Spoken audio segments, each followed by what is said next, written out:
Good to be here. First and foremost, tell us about the Buy Local campaign.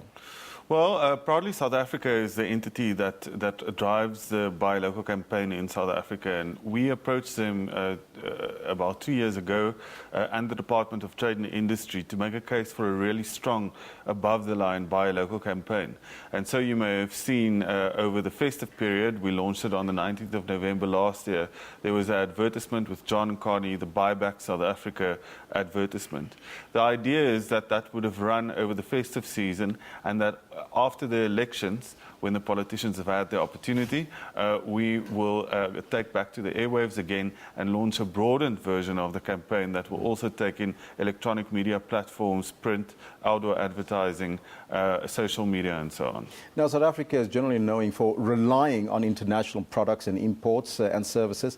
How has the introduction of this campaign changed that perception, or did it? Well, the idea with the campaign is really to educate consumers out there, but not only the consumers, also public and private sector procurers about the importance of buying local. It's about understanding that when you go to the shops and you are purchasing goods there, then in certain cases it may be worth your while to look out for that South African manufactured alternative, because the money comes back to the fiscus, it comes back to service delivery, it comes back to your community, and it comes back to creating jobs in South Africa rather than exporting it to other manufacturing destinations such as China, to which we have lost about 300,000 manufacturing jobs in the last 5 years. Now that is huge. And in what sector would that be? In textile or where?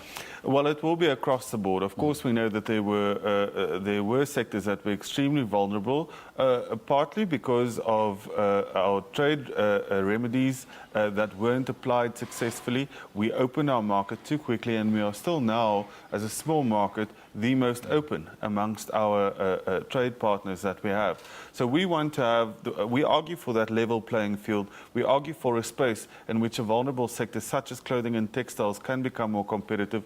With the right industrial policy support that has happened, that sector has stopped hemorrhaging jobs. Now, since 2011, since the Buy Local campaign has been introduced, have you created any jobs or growing the economy? No, but the job losses in manufacturing has stabilized significantly around the 1.65, 1.7 million mark. The next threat to manufacturing really is if we, and that's particularly from a labor competitiveness side, is that there may be job losses over the next year as some of our members look towards mechanization as a way to stay more competitive. So we really have to be very careful in bringing about the necessary stability in our labor sector, growing our volumes, growing our export opportunities so that we don't lose those jobs. Now, your organization, the Manufacturing Circle, conducted a survey on the trends in the manufacturing sector. Give us some highlights from that. Well, what we are seeing at the moment is that, ironically, because of the weak rand, margins for the manufacturers, which have been incredibly tight, you'll remember that for a long time the rand was fairly strong. At the same time, you had electricity prices going up, numerous other administered prices, and then labor costs that dramatically outstripped productivity improvements. This, along with the weak rand, created a situation where the manufacturers had to put their margins under tremendous pressure, while imports, because of the stronger rand then, found it very easy to come into our market and to compete, even though they were unfairly incentivized in many instances.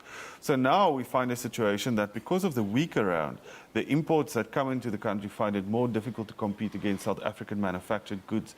It means at least domestic volumes have been growing, and now we are seeing a situation in Europe where the manufactured goods that are required there, the demand for that's going up. So things are looking a little bit more positive than they were a year ago. Are we not outpricing ourselves in some instances where you would find imported goods are actually less expensive than locally produced goods? We don't have the same amount of incentives from government that you would, for instance, get in the Eurozone or, for instance, get in China. In China, the average farm in 2010 got between 10 and 17% of its income from the state in the form of incentives, which means that they don't make potato chips more competitively, they make it unfairly incentivized and then send it here with no tariff barriers to level the playing field, and so our guys are disadvantaged. The survey also showed that 80% of South African manufacturers procured only 40% of their products inputs in South Africa. That must be worrying. 80% procure 40% or more of their products. Oh, the in other way South around. Africa. Okay, 40% or more. That's actually a very good figure. And we started monitoring the degree to which manufacturers procure locally as an example to the rest of the private sector.